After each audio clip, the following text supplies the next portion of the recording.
Record. So very good morning everyone. कल हमने चलो who is a supervisory body? Who is responsible for issue and who is responsible to give guidance? Who is responsible to give the advice to the counselor? What is the 4 core content that you have to give the disclosure under the IFRS S1? Very good. Harmonizations होते time कौन सी 4 firms को advantages है?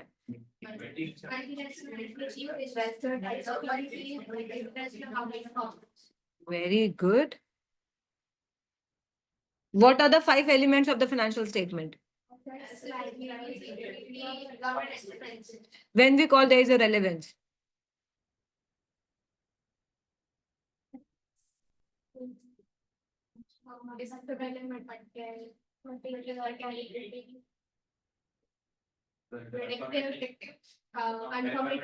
बस आगे नहीं जाना है आपने.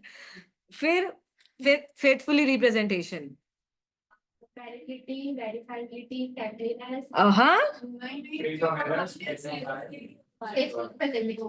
फेथफुली पूछा मैंने. क्लियर. ये दोनों किसके कैरेक्टरिस्टिक्स है? और दूसरी इनहांसिंग के 4.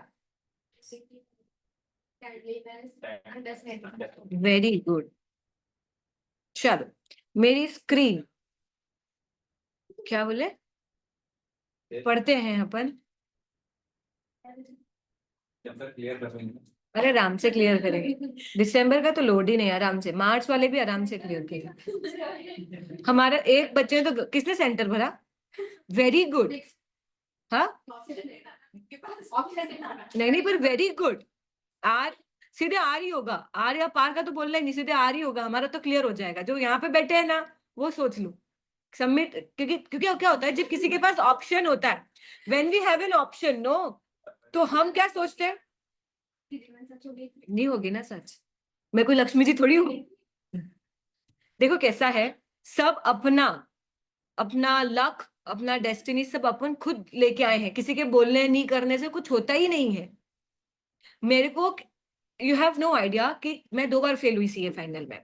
सो आई बिलीव कि यार चलो कुछ अपनी कुंडली में या कुछ ग्रह दोष होगा कुछ दोष होगा तो किसी पंडित जी को दिखाते हैं. क्या पता कुछ उपाय बता देंगे तो हो सकता है क्लियर हो जाए. ऐसा कुछ. देखो जब आप फेल हो जाते हो हार जाते हो तो you believe in such kind of things. ठीक है. तो हमारे किसी रिलेटिव की मदर न्यूमरोलॉजिस्ट है एंड वो ना 2-3 सीईओ को उन्होंने एडवाइस दिया है और ऐसा उनका हो गया. मतलब उनका सीए नहीं हो रहा था. 6-6 साल हो गए उनको. फिर उन्होंने कुछ बोला कि आप ऐसा कर लो तो समहाउ पता नहीं बुद्धि भ्रष्ट बोल दो या क्या. आई बिलीव कि चलो यार मैं भी दिखाते हो. I share my date of birth my date of timing to born. ठीक है. सब भेजा उनको. तो उन्होंने ऐसे अब इंसान उन्होंने मुझे बोला देखो इस बार कितनी भी मेहनत कर ले पास नहीं होगी. मतलब इस जो अटेम्प्ट है इट्स नॉट योर डेस्टिनी कि आप उसको क्लियर करोगे. It's not your luck. ठीक है यार. तो पहले तो बहुत बुरा लगा. फिर लगा जब मेहनत करके भी फेल ही होना है तो मेहनत करें क्यों. Attitude change. फिर मैंने कहा मैंने बहुत चिल मोड पे पढ़ना स्टार्ट किया. मैंने कहा अब तो फेल ही होना है. अब आप सोचो आपने उस चीज पे बिलीव कर लिया एंड कि अब तो फेल ही होना है. वैसा वैसा मेरे पेरेंट्स इस चीज पे बिल्कुल बिलीव नहीं करते. बिल्कुल भी नहीं. हमारे कुंडली मतलब ऐसे कुछ किसी भी चीज पे मतलब वो मुहूर्त देखते ही नहीं. वो देखते हैं संडे है चलो फंक्शन आज करेंगे. उनका ऐसा एटीट्यूड है. सो ऐसे ऐसे हुआ तो फिर मैंने गलती से मेरी मम्मी को बता दिया कि ऐसा ऐसा है. मैंने ऐसा ऐसा करा. उन्होंने ऐसा ऐसा बोला और ऑब्वियसली लेडीज के बाद में पेट में पचती नहीं. उन्होंने पापा को बोल दिया.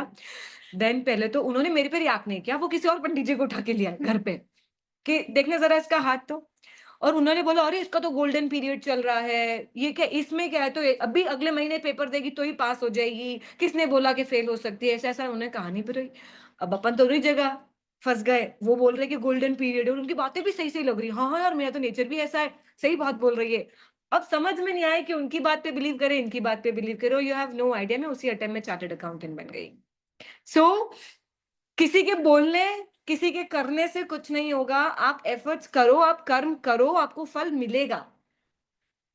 इंस्टेंट नहीं भी मिल सकता है कि आज किया इंस्टेंट मैगी जैसे तो हो ही नहीं सकता ना, तो मिलेगा जरूर। तो आपको एफर्ट्स करने हैं। कोई बोल रहा है कि इनका तो होगा ही नहीं, और कोई जब ये बोले ना तब तो ईगो पे ले लो कि चलते को दिखाता हूँ। मैं तो इसी ईगो से ही पड़ी थी। जो मेरे को बोलता है ना, मेरे को तो ऐसे लोग बहुत अच्छे लगते हैं जो बस बस चुल लगा दे अपने को, एक बार चुल लगा दे कि इसका तो बहुत डिफिकल्ट है, पढ़ती वढ़ती कहीं दिखती नहीं, बस मेरे को तो ऐसे लोग बहुत ही पसंद आते हैं। अगर उन्होंने चुल लगाई तो भाई अब तू मिल, 3 महीने बाद तू मिल और तू मेरा रिजल्ट देख और खुद डिसाइड करके मैंने क्या किया है। ऐसे लोग बहुत अच्छे होते हैं लाइफ में। बस ये है कि आप उसको पॉजिटिव लो, ऐसा नहीं कि उसका मुंह तोड़ के आ गए और घर वाले ने पढ़ाई बंद करवा दी। चलो मोटिवेशन है इज दैट आप बस एफर्ट्स करो। और मैं लिटरली बोल रही हूँ, एफआर पास करना बहुत इजी है, बहुत इजी है। आपको लगेगा भी नहीं, यू नॉट फील बर्डन कि यार बहुत एफर्ट्स कर रहे हैं, मतलब एफर्टलेसली रात को भी पढ़ रहे हैं, ऐसा कुछ है ही नहीं। बस आप थोड़ जितने घंटे पढ़ रहे हो आप, मैं तो अभी भी बोलती हूँ, जिस दिन पढ़ने की इच्छा नहीं है, जैसे लग रहा है कि हम फ्रस्ट्रेट हो गए, आज नहीं हो रहा है, तो मत पढ़ो उस दिन। किताब बंद करो, दोस्त को फोन लगाओ, मूवी देखने जाओ। ये फैक्ट है, क्योंकि आप पढ़ भी नहीं रहे हो और दिन भी वेस्ट कर रहे हो, और अगले दिन इस बात का रिग्रेशन है कि मेरा एक दिन वेस्ट हो गया। तो भाई दिन वेस्ट क्यों करना, एंजॉय कर लो। नहीं पढ़ने की इच्छा हो रही तो कुछ तो करो। एंजॉय कर लिया तो आने वाला हफ्ता आपके पास मोटिवेट रहेगा कि यार मैं तो मजे कर लिए, अब पढ़ना है। उस दिन भी नहीं कुछ किया, अगले दिन भी कुछ नहीं किया, ऐसे निकलते जाएंगे। तो जिस दिन पढ़ने की इच्छा नहीं हो, किताब बंद करो, मारोगे लड़कों की लैंग्वेज में गेड़ी मारने निकल जाओ, और कुछ काम नहीं बचे तो। चलो कल का क्वेश्चन, मैम हमने कल ये वाला क्वेश्चन डिस्कस किया था, मॉन्स्टन वॉक इन द, ठीक है, ये मॉन्स्टन का हमने क्वेश्चन डिस्कस किया था जिसमें हमने एडजस्टमेंट्स पढ़े थे। ठीक है, आज हम एडजस्टमेंट को इतना फोकस नहीं कर रहे, बिकॉज एडजस्टमेंट तो कल हमको समझ में आ गए थे। What we have to do today, we are going to discuss the presentation, कि हम अगर ऐसा क्वेश्चन आएगा तो हम क्या करेंगे। ठीक है, अब जैसे अगर हम क्वेश्चन देखें तो उसने क्या बोला, you have to make a profit and loss. ठीक है, क्या प्रॉफिट एंड लॉस का फॉर्मेट हमको नहीं पता है। ऐसा है कि आप प्रॉफिट एंड लॉस का फॉर्मेट देख लेंगे तो उसके बाद कुछ अलग चीजें आ जाएगी, नहीं आएगी। So what we have to do, हम प्रॉफिट एंड लॉस का फॉर्मेट बना देंगे। ठीक है, उसने statement of change in equity बोला है, क्या इसका फॉर्मेट हमको नहीं पता है, क्या पता है, इसका फॉर्मेट बना लेंगे। प्लस कैश फ्लो बोला है। ठीक है, तो कैश फ्लो कौन कौन से का पूछा है उसने, investing and financing activities. Investing activity लिखी, 4 5 6 लाइन छोड़ी। ऑपरेटिंग फाइनेंसिंग एक्टिविटीज बोली, उस पे 4 5 लाइन छोड़ी, और फिर वर्किंग नोट स्टार्ट करेंगे। Am I clear everyone? So open the book, open the copy, make a format. Excel, excel किसी पे भी बनाओ। आज तो मैं भी एक्सेल चालू करके लाई हूँ मैं। ओहो, मैं तो, यार मैं इतनी बड़ी बड़ी बातें की भी मैं सही में साइन इन करके, सब्सक्रिप्शन, हाँ यार पैसे काटे। चलो बनाओ फॉर्मेट।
चलो बनाओ format.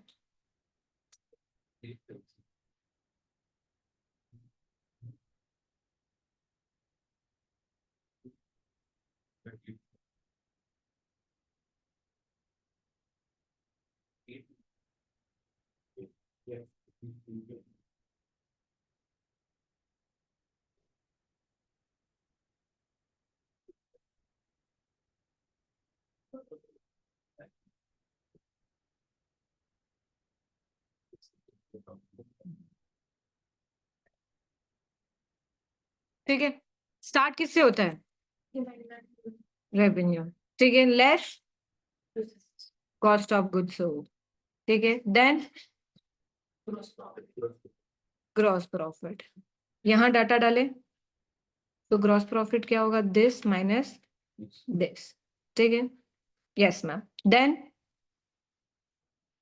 Can I say admin and distribution cost, क्योंकि हमको ये आइटम्स यही दिख रहे हैं, admin and distribution, generally admin ही होते हैं, operating expenses.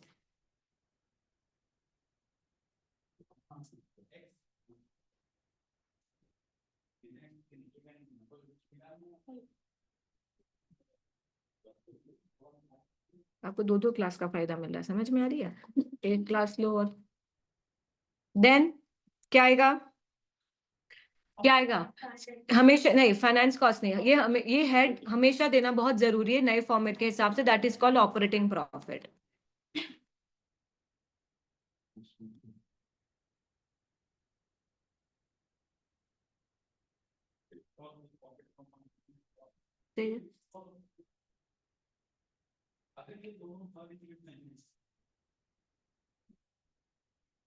What happened?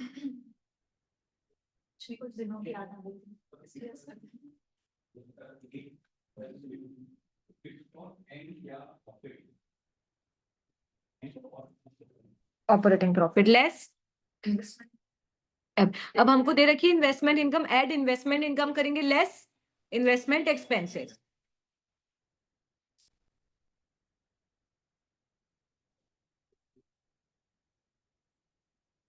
Then can I say profit before finance and taxation, yes और नो? आप फुल फॉर्म लिखना, अभी हम समझने, क्योंकि टाइम, हम इतना टाइम पास कर चुके हैं जीवन में आज। डन। फिर लेस क्या करेंगे? फाइनेंस कॉस्ट, ये क्या आया? Profit before tax and less tax, then it's profit after tax. Ma'am कल हमने पढ़ा था ओसीआई भी बनाना है, यस और नो? इसी के नीचे बना दे OCI. Ma'am other comprehensive income. ठीक है, अब हमको पता नहीं है कौन कौन से हेड्स दे रखे, तो हम थोड़ी सी स्पेस छोड़ देंगे और यहाँ पे हम टोटल लगा लेंगे, यस और no? Am I clear everyone? Yes ma'am. So ma'am ये हो गया टोटल प्रॉफिट, यस और नो? और can I say that total profit should be transfer to the, कहाँ ट्रांसफर करते हैं इस प्रॉफिट को? रिटेन अर्निंग में। साल भर का जितना भी प्रॉफिट होगा कहाँ ट्रांसफर होगा? Retain earning. मैम इसने, अगर हम फर्दर करें तो इसने हमको बी पार्ट दे रखा है, that is called statement of change in equity, yes और no? Ma'am first opening balances आते हैं, तो मैम शेयर कैपिटल दे रखी है, लोन नोट्स, इक्विटी शेयर दे रखा है, रिटेन अर्निंग दे रखी है, revaluation surplus and other components of equity. तीन चीजें, चार चीजें दे रखी है, क्या दिख रही है क्या? देखो कहाँ दे रखी है, देखो इक्विटी है, पीपल, इक्विटी है, रिटेन्ड अर्निंग है, रिवैल्यूएशन सरप्लस एंड ओसीआई है, बाकी और तो कुछ आता नहीं इक्विटी में, तो लिख लूं share capital, other component of equity, retained earning and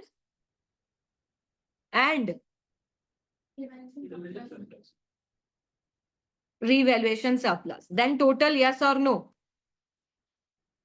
ma'am opening balance लिखेंगे वो हम बाद में, मैं अभी कुछ भी आपको नहीं सिखा रही हूँ कि आपको कौन सा डेटा इनपुट करना है, क्या करना है। अभी हमने सिर्फ एक फॉर्मेट बना लिया, कि क्यों बनाया बताए फॉर्मेट, कि जब आप नीचे वर्किंग्स करते हो और उससे रिलेटेड अगर कोई चीज आए, you are able to put, नहीं तो क्या होगा, जब आप पीएनएल बनाओगे तब उसकी अलग पोस्टिंग होगी, फिर चेंज इन इक्विटी की करोगे तब अलग पोस्टिंग होगी, तो आपको बार बार क्वेश्चन पढ़ना पड़ेगा। तो बेटर होता है एक बार क्वेश्चन पढ़ो, उसका इंपैक्ट इन तीनों में कहां आ रहा है वहां डाल दो। M I clear? कंफ्यूज नहीं होना। चलो थोड़ी स्पेस छोड़ दी। देन सी हमको क्या बोला है?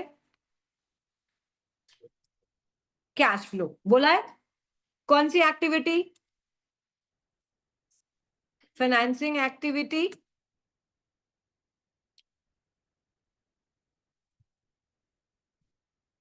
और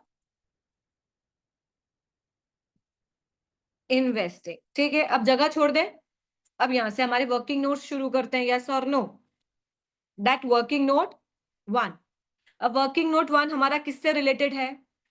रिसर्च एंड डेवलपमेंट। कल समझा है ना पूरा? Yes ma'am. मैम क्या करेंगे? रिसर्च एंड डेवलपमेंट करेंगे। कितने मंथ्स है? 6 मंथ दे रखे थे। फिर मैम हमने देखा था एसओपीएल में डालेंगे, और नहीं, पहले तो हम इसको वाइफरगेट करें, रिसर्च एंड डेवलपमेंट। ठीक है, रिसर्च में कितने महीने थे?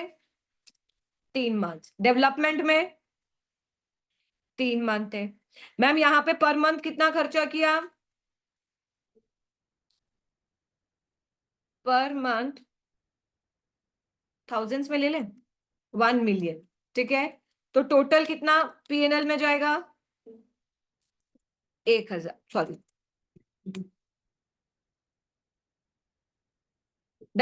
हाँ,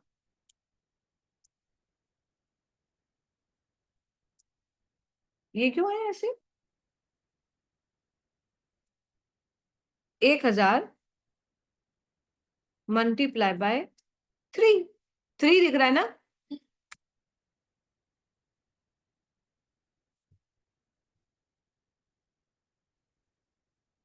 तो लिंक क्यों नहीं ले रहा? ये 1,000 ही तो लिखा है अपन ने। दिमाग नहीं लगा अपने। 3,000 डन। मैम फिर इस 3 मंथ में 2 मंथ एसओपीएल में जाएगा। पर मंथ कितना था? 1,600। 1 मंथ एसओपीएल में जाएगा कितना? मैम 1,600। मैं क्यों वर्किंग नहीं करा रही? क्योंकि कल हम इसको डिटेल डिस्कस कर चुके हैं। एंड जो 2 मंथ का है वो कैपिटलाइज होगा कितना? 1,600 मल्टीप्लाई बाय 2। ठीक है, तो अगर मैं लिखूं एसओपीएल में, तो एसओपीएल में जाएगा दिस प्लस दिस, और कैपिटलाइज होगा कितना? 3,200। टोटल बैठ गया क्या? 700-800।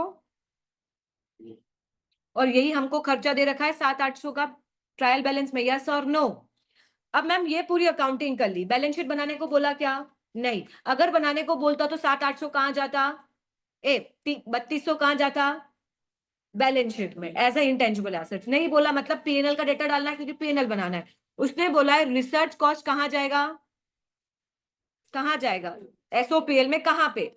मैम सीओजीएस का उसने नाम लिया है। तो मैम ऐसा करते हैं, हम एक वर्किंग नोट ही बना लेते हैं, क्योंकि डेप्रीसिएशन भी आगे हमने पढ़ा था कि सीओजीएस में जाएगा। तो हम वर्किंग नोट 2 बना लेते हैं, दैट इज कॉल्ड सीओजीएस। कितनी दे रखी है कॉस्ट ऑलरेडी बुक्स में? 88,500 दे रखी है, यस और नो? और ma'am research and development cost लाएंगे कितनी? 4,600। Am I clear everyone? कुछ बचा? नहीं, वर्किंग हो गई। अब डू यू थिंक आपने इसकी पोस्टिंग कर दी है? पीएनएल में नहीं डाला है, पर सीओजीएस में ऐड कर दिया, इसका टोटल लगाएंगे अपने आप हो जाएगा, यस और नो? ठीक है, अब वर्किंग नोट 2 देखें, मतलब अब पॉइंटर 2 देखें, तो पॉइंटर 2 मतलब pointer working note 3, that is called non current asset, yes और no? First one is they talking about property. ठीक है मैम, उसने बोला है beginning of the year opening balance कितना दे रखा है प्रॉपर्टी का?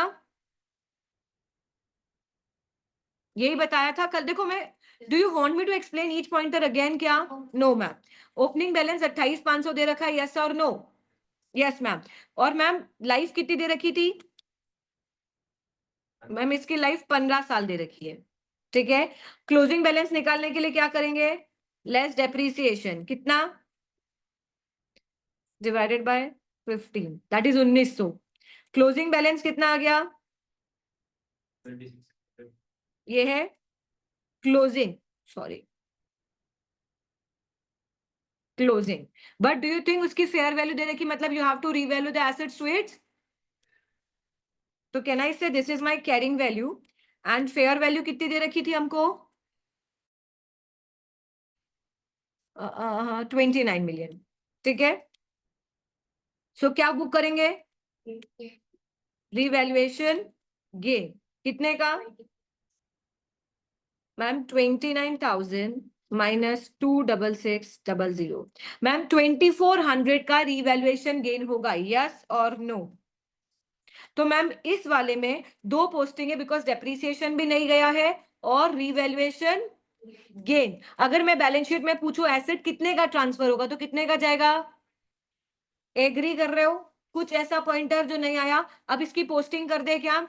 इसने बोला है, चलो पहले पर पूरा सॉल्व कर लेते हैं इस पॉइंटर को, फिर इसके सब आइटम्स। आप क्या करना, जो जो आइटम्स आपको पोस्टिंग वाले लग रहे हैं उनको बोल्ड कर लो। जैसे मैंने डेप्रिसिएशन बोल्ड कर लिया, इधर से रिवैल्यूएशन गेन बोल्ड कर लिया, तो जब आप पूरा पॉइंटर सॉल्व कर लोगे तो आपको समझ में आ जाएगा इनकी पोस्टिंग करनी है। डन। चलो अब प्लांट एंड इक्विपमेंट बोला है, plant and equipment depreciation at 50% per annum using the reducing balancing method. तो ma'am first we have to calculate the carrying value. कितना आया मैम? 27,100 दे रखा है और कितना डेप्रिसिएशन लगा अभी तक? 9,100, ठीक है। तो 18,000 कैरिंग वैल्यू है, डेप्रिसिएशन कितना लगेगा मैम? 15%। एंड तो मेरा एसेट्स का वैल्यू कितना आ गया? दिस। तो मैम उसने क्लियरली बोला है क्वेश्चन में कि डेप्रिसिएशन अभी तक चार्ज नहीं किया है और कहाँ चार्ज करेंगे? सीओजीएस में। तो मैम ये पॉइंटर पूरा सॉल्व हो गया क्या? Yes ma'am. सो मैम पहले तो सीओजीएस में डेप्रिसिएशन डाल दे दोनों का, 1900 प्लस 2700, यस और नो? एग्री करते हो? प्लस करेंगे कि माइनस करेंगे? प्लस, खर्चा बढ़ाना है, सीओजीएस इज द एक्सपेंसेस, तो ऐड कर दिया। Similarly ma'am other comprehensive income है, डेप्रिसिएशन की तो पोस्टिंग कर दी, अदर कॉम्प्रिहेंसिव इनकम में क्या लिखेंगे? रिवैल्यूएशन गेन कितने का? 2400 है। 2400 देखो, ओए ऐसे लाना ही, सॉरी, क्या करना पड़ेगा इसको यहाँ पे? इज इक्वल टू लिंक करके लाओ, तो कोई लोड ही नहीं, वहां चेंज करोगे तो वहां हो जाएगा। कितना निकाला रिवैल्यूएशन गेन? आ गया 2400। अब एक बात बताओ, रिवैल्यूएशन गेन की पोस्टिंग क्या statement of change in equity में होती है? देखो, statement of change in equity किसके मूवमेंट्स दिखाता है? इक्विटी के चेंजेस। तो रिवैल्यूएशन ओपनिंग से क्लोजिंग में, डू यू थिंक इस साल का रिवैल्यूएशन गेन उसमें ऐड होगा? कोई ओपनिंग बैलेंस होगा और इस साल जितना रिवैल्यूएशन गेन क्रिएट किया वो ऐड करते हैं, यस और नो? तो मैम हम statement of change in equity में जाएंगे, यहाँ पे लिखेंगे, क्या लिखेंगे? Revaluation gain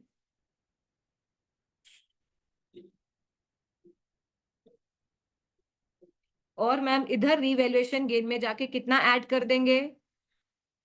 2400। लॉजिकली भी बैटरी है कि नहीं? बात बैटरी है कि जब हम चेंज इन इक्विटी बनाते हैं, statement of change in equity बनाते हैं, तो उसमें हम इक्विटी के मूवमेंट्स दिखते हैं। तो do you think opening revaluation gain और क्लोजिंग रिवैल्यूएशन गेन में ये एक मूवमेंट है क्योंकि इस साल ऐड हुआ है, यस और नो?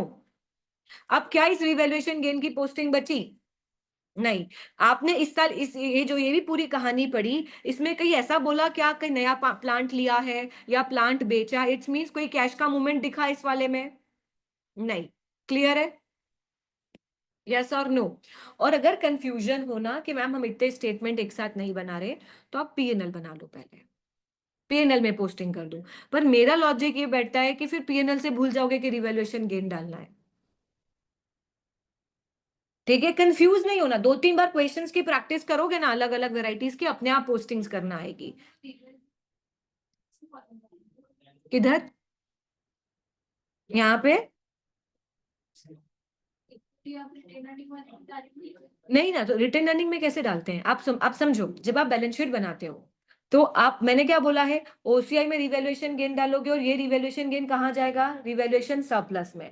तो इक्विटी में रिवैल्यूएशन सरप्लस अलग दिखा रहे हो ना, क्योंकि अगर इसको रिटेन्ड अर्निंग में ही मर्ज कर दिया तो डिविडेंड कहाँ से बांटते हो। तो डू यू थिंक ये प्रॉफिट भी बढ़ जाएगा, और ये प्रॉफिट बढ़ना चाहिए क्या, क्योंकि ये तो कैपिटल रिजर्व है ना, ये तो आपका एक बुकिश प्रॉफिट है कि आपने किसी एसेट्स का वैल्यू बढ़ा दिया, इसलिए हैंड में आया क्या, और नहीं आया और डिस्ट्रीब्यूट कर दिया, तो फिर तो कहां से लाओगे पैसा बांटने के लिए। Logic, am I clear everyone? Yes ma'am. अब मैम, अभी मैं ज्यादा कंफ्यूजन, एक मिनट, ज्यादा कंफ्यूजन ना हो इसलिए मैं अभी आपको फाइनेंसिंग कैश फ्लो नहीं समझा रही हूँ, ठीक है, क्योंकि ज्यादा एक साथ मैंने बताया ना तो यू गॉट पैनिक, हम उसको बाद में सॉल्व करेंगे, ठीक है। डन। चलो, वर्किंग नोट 1 समझ में आया, 3 समझ में आया। मैम हमने अभी तक डेप्रिसिएशन की पोस्टिंग पीएनएल में नहीं की। अरे आपने सीओजीएस बढ़ा दिया, बस वहां नहीं बढ़ाया है पीएनएल में, आप यहाँ डाल दिया ना आपने सीओजीएस में, जैसे ही टोटल लगाओगे अपने आप बस ये फिगर उठा के पीएनएल में डालना है। तो आपने इसकी पोस्टिंग कर दी है, ये मत समझना कि नहीं की है बाद में करेंगे, ठीक है। Yes ma'am. अब working note .3, that is working note 4. 5% loan notes was issued on 1st July 2004. Beginning of the year आपने एक लोन नोट्स इशू किए हैं, कितने के, 5% के, 20 मिलियन के। इनकरिंग अ डायरेक्ट कॉस्ट कितनी, सॉरी, $500,000 की है। मैम अगर हम इसको समझे तो इट इज फाइनेंशियल एसेट्स और फाइनेंशियल लाइबिलिटी, एंड जब हम लोन नोट्स इशू करते हैं तो it should be recorded fair value minus transaction cost, क्योंकि कौन सी मेथड यूज करते हैं, अमोटाइज मेथड, है ना। अब मैम लॉजिकली तो ये माइनस होना चाहिए था, पर उसने क्या किया, सामने वाले ने क्या किया, which has been charge to admin expenses, सही किया क्या, गलत किया ना। तो क्या करना पड़ेगा, एडमिन से वापस एडबैक उसको हटाना पड़ेगा कि भाई यहां नहीं चार्ज करना है। आप क्या करोगे, 5% लोन नोट्स, ठीक है। यस मैम, 5% लोन नोट्स थे, फेयर वैल्यू कितनी, 20,000, और मैम लेस करेंगे क्या, ट्रांजैक्शन कॉस्ट कितनी, 500। तो कैन आई से आपके लोन नोट्स का वैल्यू इतना होना चाहिए, यस और नो। मैम 19,500 का लोन नोट्स होना चाहिए, बट लॉजिकली उसने कितना डाला, तो आपको यहां पे अपन लिख दे क्या, ऐड लेस करना पड़ेगा, किसमें से, एडमिन में से, क्योंकि उसने ये खर्चा एडमिन में डाल रखा है जो कायदे से नहीं जाना चाहिए था, जाना चाहिए था क्या, नहीं, तो हम क्या कर देंगे, माइनस कर देंगे, ठीक है। मैम एक वर्किंग तो ये समझ में आई। अब अपन टेबल बना ले क्या, अब पहले आगे पढ़ते हैं, उसने क्या बोला, the loan notes will be redeemed after 3 years at a premium. Ma'am whenever I heard premium, transaction cost, discount, one thing is clear, there is a difference between the coupon rate and effective rate, and जो PNL में interest charge होता है वो किस rate से होगा, in that case effective rate से, क्या कूपन रेट से, इफेक्टिव रेट से। So ma'am opening balance, interest payable, interest paid and closing, opening balance कितना, 19,500, और मैम इफेक्टिव रेट कितनी दे रखी है, 8%। इंटरेस्ट पेड किस रेट से होगा, 5% से। तो मैम इंटरेस्ट पेबल निकालेंगे, this multiply by 5%, sorry sorry sorry, this is equal to 1560, और इंटरेस्ट पेड किस पे करेंगे, भले से आपने ट्रांजैक्शन कॉस्ट आपको लगी है, बट सामने वाले ने तो 20,000 दिए है ना, तो वो तो बोलेगा मैंने जितने दिए मुझे उस पे चाहिए, तो 20,000 पे कितना अपन ने प्रॉमिस किया उसको, 5%। तो मैम 20,000 का 5%, दैट इज 1,000, ठीक है। तो क्लोजिंग बैलेंस कितना आ गया, 20060। अगर मैं आपसे पूछूं बैलेंस शीट में क्लोजिंग बैलेंस कितना जाएगा, तो कितना जाएगा, पीएनएल में फाइनेंस कॉस्ट कितनी जाएगी, क्लियर है, और कैश फ्लो में इंटरेस्ट पेड कितना जाएगा, एम आई क्लियर, कोई डाउट किसी को, नहीं। सो मैम हम, चलो अब हमारी अकाउंटिंग करें हम, फाइनेंस कॉस्ट कितना जाएगा मैम? ये 1560 कहाँ गया हमारा 1560? ये जाना चाहिए फाइनेंस कॉस्ट में, यस और नो? और इसमें लिख देंगे वर्किंग नोट कहाँ से लाए? 4 से लाए। लॉजिकली भी बैठ रहा है मैम। फिर एडमिन में जाना है। एडमिन का खर्चा देखो, एडमिन कितना दे रखा है हमारी बुक्स में? 6800 दे रखा है, यस और नो? उसमें से कितना हटाना पड़ेगा? 500 जो गलत कर रखा है। Working note 4। लॉजिक भी बैठ पा रहा है, यस और नो? अभी मैं कोई भी डेटा नहीं लिख रही हूं यहाँ का, मैं वो पोस्टिंग कर रही हूँ जो एक्चुअल में होनी चाहिए थी। अगर एक्सट्रैक्ट बनाना होता तो आप यही करते, यस और नो? पीएनएल में इंटरेस्ट चार्ज करते और एडमिन का खर्चा हटाते और बैलेंस शीट में क्लोजिंग बैलेंस जाता। Am I clear everyone? खत्म करें इसको। चल, वर्किंग नोट 4 भी डन। फिर मैम कौन सा हुआ वर्किंग नोट 5? उसने बोला है प्रोविजन फॉर करंट टैक्स। किनाई से टैक्स का हेड है प्रोविजन फॉर करंट टैक्स। ये हमारा पीएनएल का प्रोविजन होता है, यस और नो? कितना करना है? 1200। और वो बोल रहा है कि you have to increase the provision. Provision मतलब लाइबिलिटी, मतलब आपको डीटीएल का बैलेंस बढ़ाना है। Liability is a credit item, no? अगर क्रेडिट को बढ़ाना है तो एक आइटम क्या करना पड़ेगा उसके अगेंस्ट में? डेबिट। और डेबिट करेंगे तो पीएनएल में खर्चा बुक होगा, यस और नो? तो मैम ये खर्चा ही है, इसमें ऐड कर देंगे इंक्रीज इन डीटीएल। लॉजिक समझ में आया क्या? आपको जब बैलेंस शीट में एक लाइबिलिटी बढ़ानी है तो पीएनएल में खर्चा बुक करना है। जो करंट टैक्स का प्रोविजन है वो एक खर्चा ही है ना, उस खर्चे में जाके एक खर्चा और ऐड कर देंगे। कितने का? 800 का। कितना आएगा? मतलब पीएनएल में टैक्स में कितना अमाउंट आएगा? कर दूं पोस्टिंग? मैम पीएनएल में गए और टैक्स में आए और टैक्स में कितना ऐड किया? 2000। कौन से वर्किंग नोट? 5 से। Am I clear everyone? कुछ ऐसा जो नहीं आया समझ में? नहीं। ठीक है, क्यों ऐड किया वो भी समझ में आया। करंट टैक्स, अगर मैं आपसे पूछूं बैलेंस शीट की, बैलेंस शीट बनाना नहीं है फिर भी समझते हैं, बैलेंस शीट में करंट टैक्स की लाइबिलिटी कितनी जाएगी? करंट लाइबिलिटी में 1200। और नॉन करंट लाइबिलिटीज में डीटीएल कितने से बढ़ेगा? समझ में आया? अगर ओपनिंग 0 हुआ तो क्लोजिंग डिटेल कितना होगा? 800 से। अगर ओपनिंग 1000 है तो क्लोजिंग कितना होगा? 1800, क्योंकि 1000 ओपनिंग था, 800 से बढ़ाया तो 1800 हमारा क्लोजिंग बैलेंस है। Am I clear everyone? Total नहीं जाएगा 2000। ठीक है, वर्किंग नोट 5 डन हुआ, यस मैम। अब मैम वर्किंग नोट 6 की बात करें। 6 बोल रहा है मॉन्स्टन पेड डिविडेंड। ये तो उसने ऊपर भी बोला था, याद है? यहाँ पे लिखा हुआ था कि loan note interest and dividend paid, ये दिख रहा है। तो मतलब उसने डिविडेंड कुछ तो पे किया है, अब अपने को फिगर आउट करना है कितना पे किया है। क्यों फिगर आउट करना है?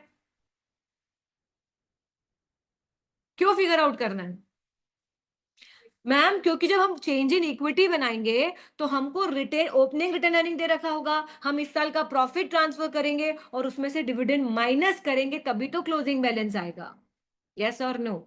Yes ma'am. सो मैम अभी हम क्या निकालेंगे? डिविडेंड कितना पे किया। उसने बोला मॉन्स्टन पेड अ डिविडेंड 20 सेंट पर share on 30 March 2005, which was followed the day after by an issue of 10 million equity shares। मतलब कंपनी ने इस साल शेयर्स इशू किए हैं, और शेयर कब इशू किए हैं? डिविडेंड बांटने के बाद। मेरी बात समझ में आ रही है? अब मैम हमको पता करना पड़ेगा ना कि नए शेयर इशू करने से पहले कितने शेयर्स थे। मेरी बात समझ में आई क्या? उसने क्या बोला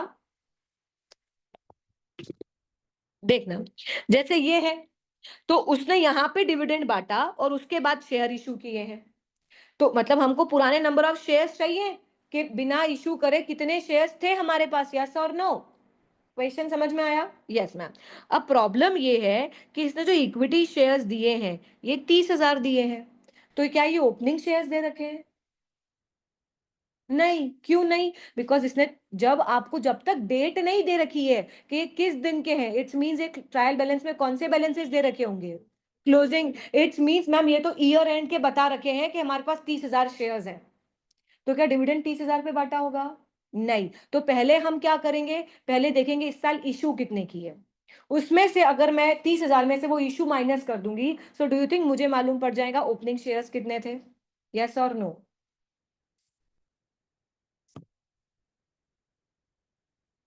चलो, Monston paid dividend 20 Saint,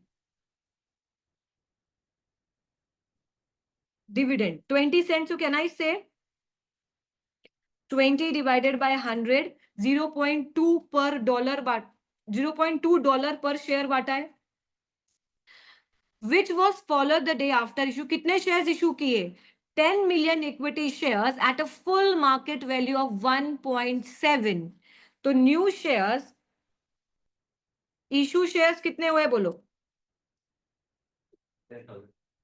ma'am? 10,000 number of shares है। यस और नो?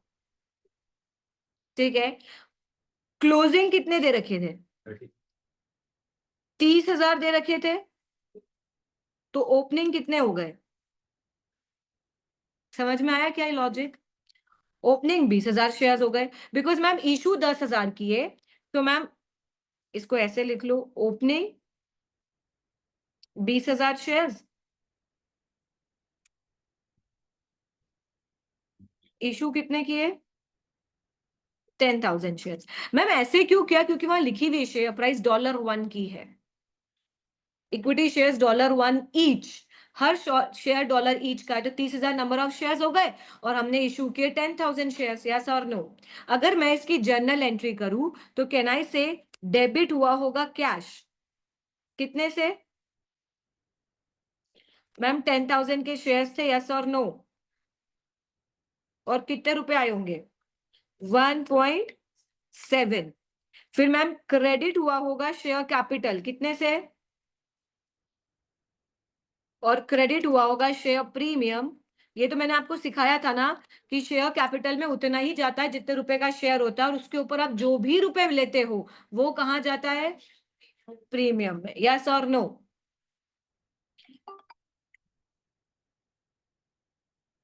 क्लास में हूँ। ठीक है, यहां तक सेटल हो। अब इसकी पोस्टिंग करें, चलो। मैम इसकी पोस्टिंग तो उधर होती ही नहीं है पीएनएल में। हाँ, कितना डिविडेंड बांटा होगा फिर? Ma'am total number of shares कितने थे ओपनिंग? मैम 20,000 शेयर्स थे, और कितना बांटा डिविडेंड? 0.2। टोटल डिविडेंड कितना बांटा? तो मैम 4,000 का डिविडेंड बांटा। मैम अब इसकी पोस्टिंग तो मैम शेयर उसमें तो नहीं होती है, किसमें? पीएनएल में। तो मैम कहाँ होगी इसकी पोस्टिंग? चेंज इन इक्विटी में होगी। यस मैम, मैम हम चेंज इन इक्विटी में आ गए। ठीक है। अब मैम सिंपल सी बात है, ओपनिंग बैलेंस लिखना है। ठीक है, शेयर कैपिटल का ओपनिंग दे रखा है कि क्लोजिंग दे रखा है? क्लोजिंग दे रखा था, कितना? 30,000, है ना? हमने निकाला ओपनिंग कितना था, ऑब्वियसली 20,000 होगा।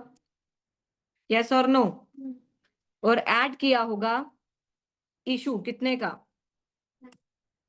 Do you think other comprehensive income में शेयर प्रीमियम का डेटा है?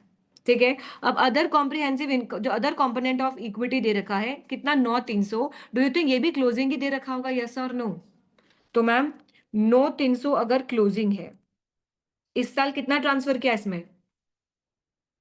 7,000 किया शेयर प्रीमियम का अमाउंट, तो ओपनिंग कितना आ गया?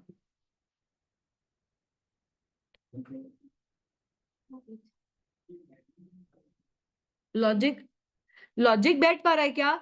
जिसके आगे डेट नहीं लिखी है उसके आगे आप फिगर लिख सकते हो क्या? सब फिगर, सॉरी, जिसके आगे डेट नहीं लिखी, it's means that is a closing balance. तो आपने इशू निकाल लिया, तो आपको ओपनिंग बैलेंसेस पता चल गए। Am I clear everyone? Yes और नो? बाकी सेटल्ड हो क्या?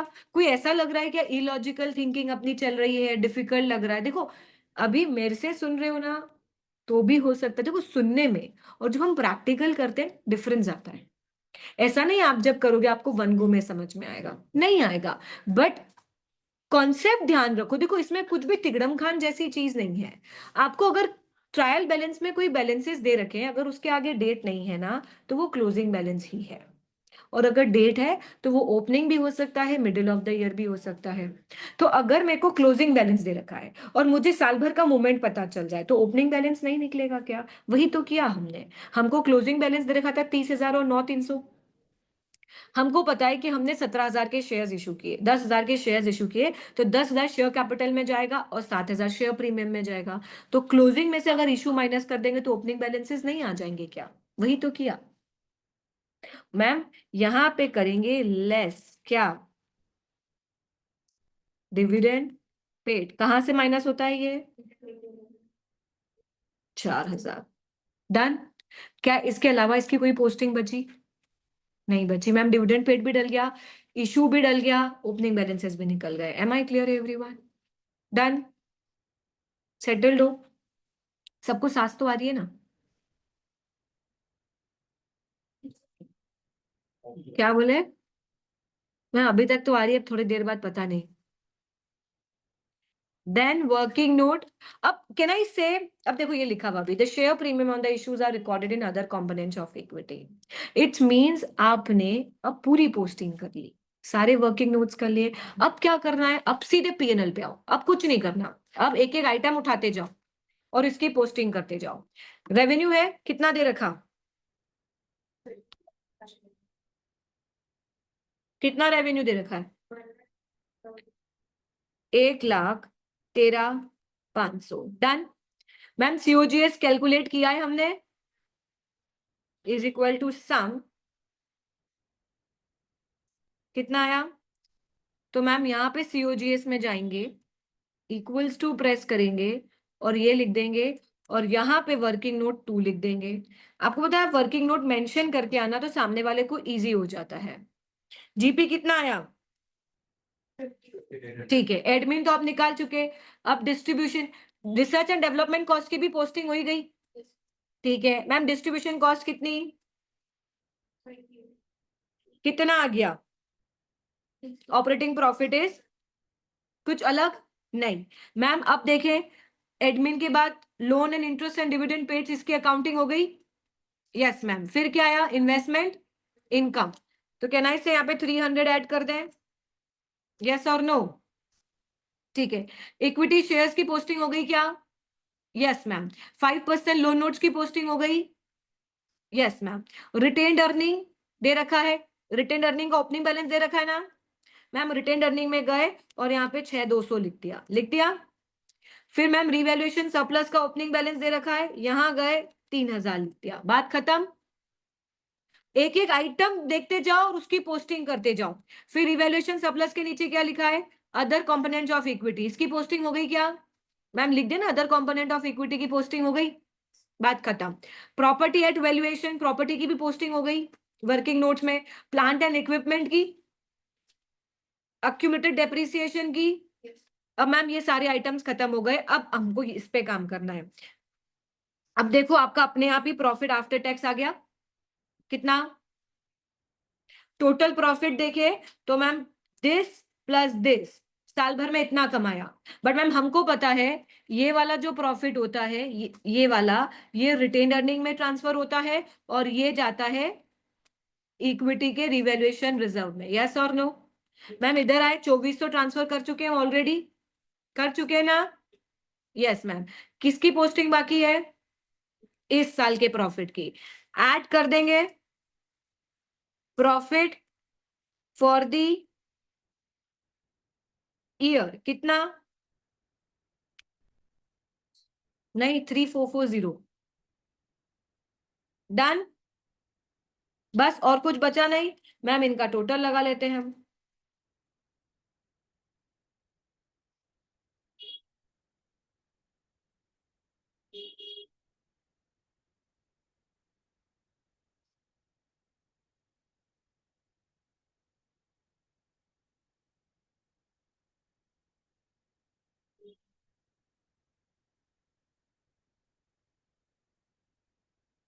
बोलो।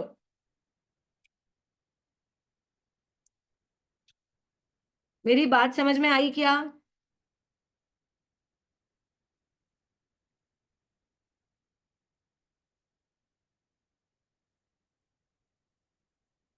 पीपल इन द क्लास, आपने क्या किया?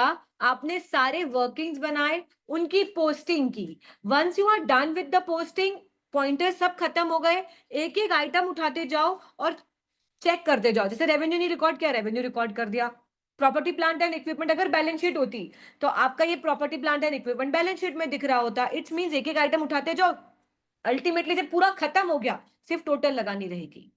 मैंने भी तो वही किया, सिर्फ टोटल ही तो लगाई। यस और नो? कुछ ऐसा जो अजीब सा है?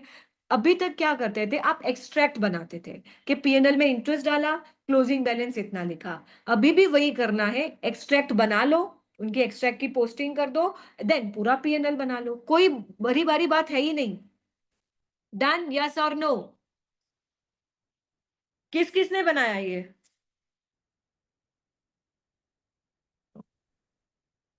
किस किसने बनाया? हमने बनाया। Very good.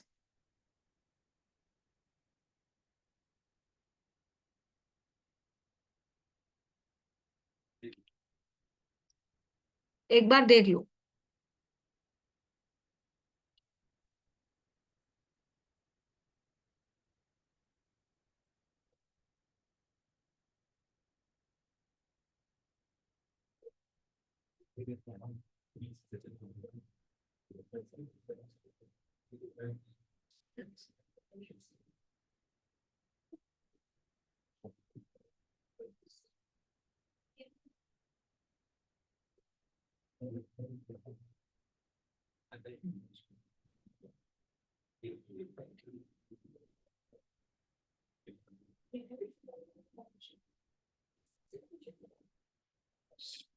सेटल्ड हो?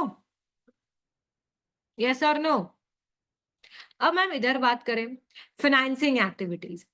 अब फाइनेंसिंग एक्टिविटीज में कैन आई से मेरे को शेयर कैपिटल मिला, मैंने शेयर इशू किया तो उससे पैसा आया। कितना इनफ्लो हुआ? कितने का? 17,000 का। यस और नो? मैम फाइनेंसिंग एक्टिविटीज में ही हमने कितना पे किया? डिविडेंड पेड किया कितने का? तो आउटफ्लो हुआ। साइमल्टेनियसली करते तो आपको दिक्कत नहीं आती, अभी हमने नहीं किया इसलिए हम ऐसा कर रहे हैं। और मैम हमने लोन नोट्स इशू किए, कितने के आए पैसे? कैन आई से 19,500 का कैश इनफ्लो है। यस और नो? Yes ma'am. मैम पहले क्या होता था, जो इंटरेस्ट पेड होता था, हम जो इंटरेस्ट पेड निकालते थे वो कहाँ डालते थे? ऑपरेटिंग एक्टिविटीज में। मैंने आपको भी कैश फ्लो सिखाया तो उसमें हमने देखा कि हम इंटरेस्ट पेड कहाँ डालते हैं? फाइनेंसिंग एक्टिविटीज में डालते हो। सो डू यू थिंक आपने 1,000 का इंटरेस्ट पेड किया है? आपने टेबल बनाई थी ना ये वाली। तो मैम आपको भले से क्वेश्चंस में नहीं मिले तो हमको क्या करना पड़ेगा? लेस इंटरेस्ट पेड कितना? 1,000। डन। अब मैम इन्वेस्टिंग एक्टिविटी की बात करें तो इन्वेस्टिंग एक्टिविटी में क्या किया? Do you think investment income आई? आई ना? बोलो।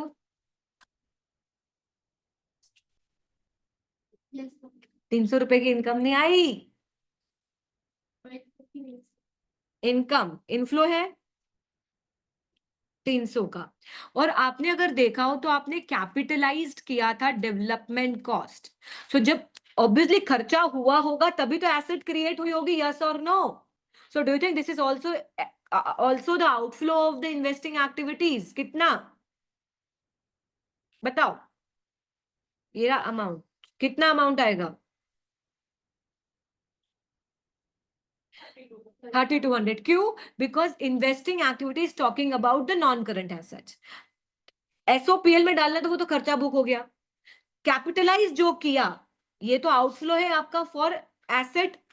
यस और नो? तो मैम यहाँ पे रिसर्च एंड डेवलपमेंट की जगह development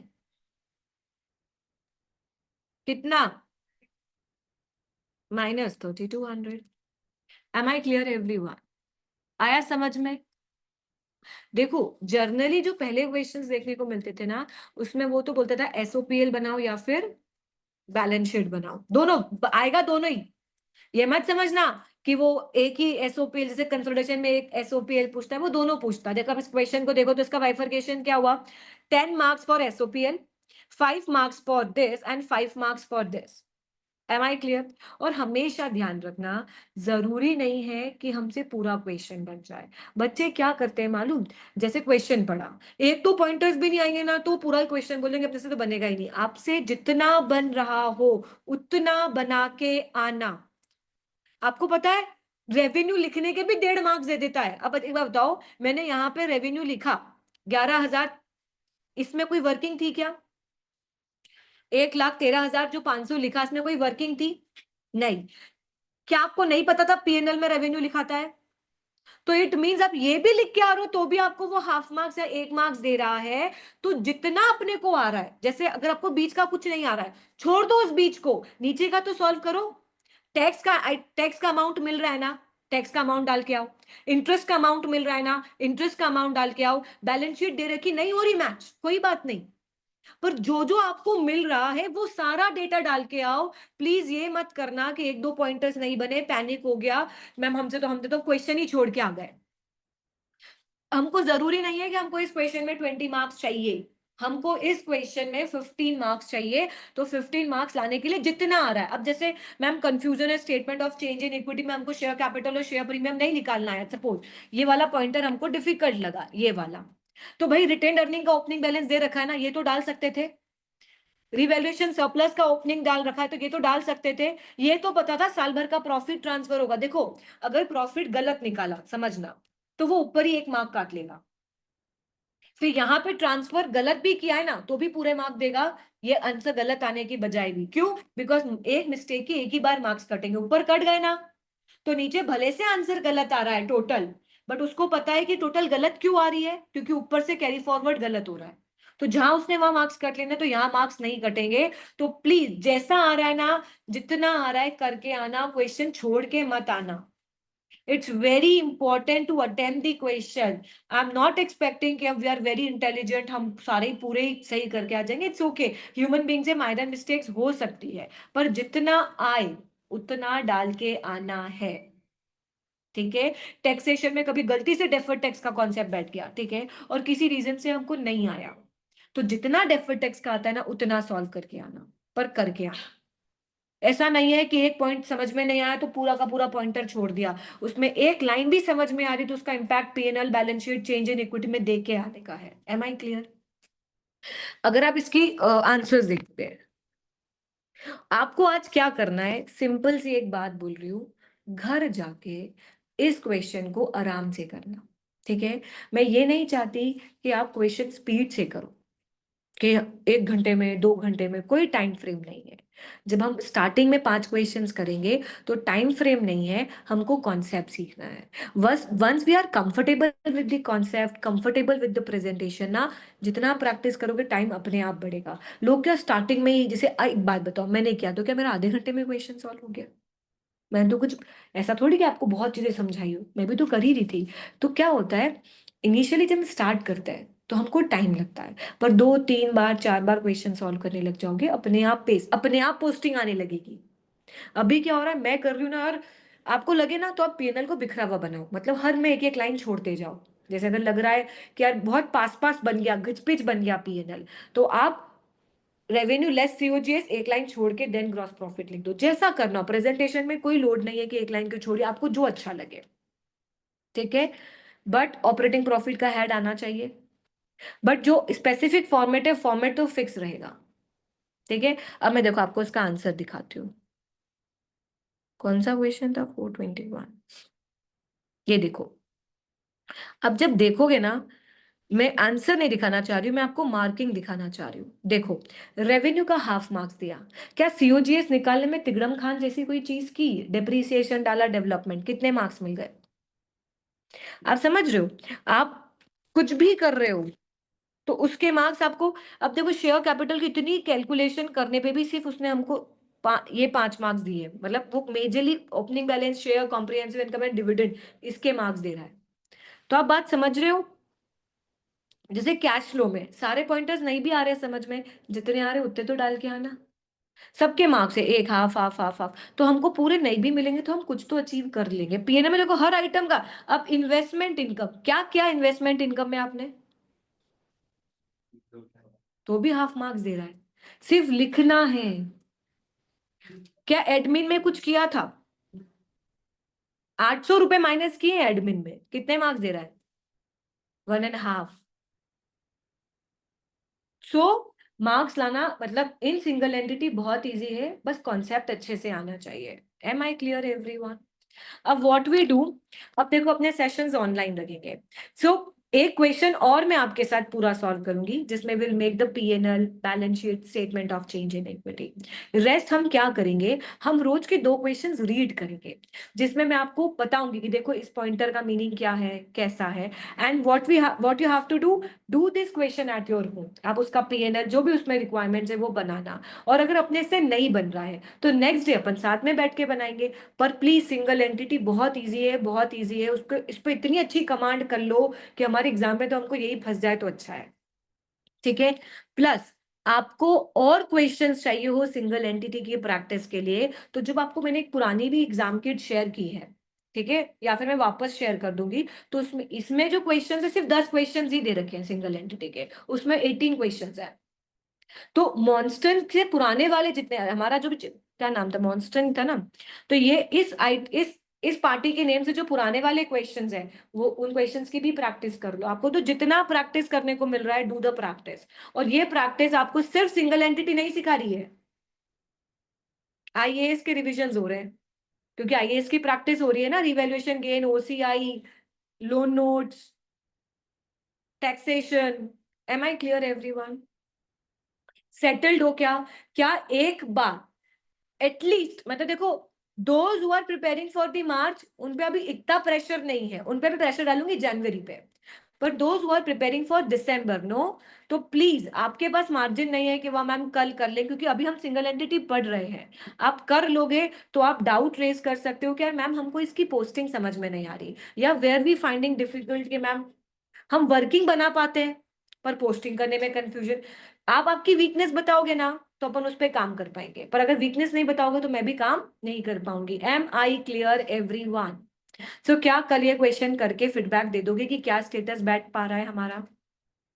done. So can we find the session for a day?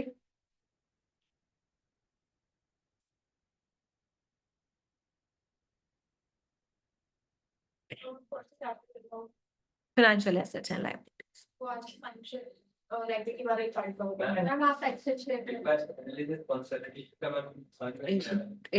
एक मिनट। पीपल इन द क्लास, सक्षम चीज समझ में आई? शिखा शायद अपने को तो समझ नहीं आया होगा आज का session. Yes ma'am. So Shikha अभी हम थोड़े दिन यही लेंगे। सो अगर if you don't wanted to attend this वाली बैच तो चलेगा, इसके जो बात वाली बैच होती है ना 11:30 वाली। Yes ma'am. Hello, so you can attend only that batch, okay? Similarly Priyanshi, you also attend the 11:30 वाला बैच, ओके मैम। है ना? मतलब बेमतलब बैठने का कोई सेंस नहीं है। Yes ma'am. ओके, सक्षम अपना क्या स्टेटस है, चीजें समझ में आई? यस मैम आया है, अभी पूरा अच्छे से तो नहीं आया, प्रैक्टिस करना पड़ेगा थोड़ा सा इसको। यस, क्योंकि यस मैम। ओके एवरीवन, पता है मैं सिंसियरली एक चीज बोलूं ना, जिनको आज का सेशन डिफिकल्ट, अगर पोस्टिंग डिफिकल्ट लग रही है इट्स ओके। देखो पोस्टिंग में डिफिकल्टी आ सकती है बिकॉज दिस थिंग्स जो हमने अभी तक नहीं पढ़ा from the first day to till now. But अगर आपको कॉन्सेप्ट नहीं आ रहा है, इट्स मीन्स मेरे को फाइनेंशियल एसेट्स एंड लायबिलिटीज या लोन नोट्स का कॉन्सेप्ट समझ में नहीं आया, या फिर मुझे प्रॉपर्टी प्लांट एंड इक्विपमेंट की वर्किंग समझ में नहीं आई, या रिसर्च एंड डेवलपमेंट की, तो you are in a danger zone. Literally you are in a danger zone, because हमको आईएएस नहीं आता है। सिंगल एंटिटी की मिस्टेक नहीं है, आईएएस की मिस्टेक है। सो फिगर आउट करना, जब क्वेश्चन सॉल्व कर रहे हो, अगर पॉइंटर नहीं आ रहा है, सिंगल एंटिटी को क्लोज करो, उस चैप्टर को रीरीड करो, देन उस पॉइंटर को पढ़ो, क्वेश्चन बनेगा। इसमें एक भी पॉइंट ऐसा है ही नहीं, तिगड़म खान तो पॉइंट है ही नहीं, सिंगल एंटिटी पता नहीं मेरे को लगता है क्यों ही देते हैं सिलेबस में, इतना इजी तो है, कोई डिफिकल्ट नहीं, बस posting. I I can understand क्योंकि हम फर्स्ट टाइम कर रहे हैं तो we find it difficult, rest नहीं है difficult. Am I clear everyone?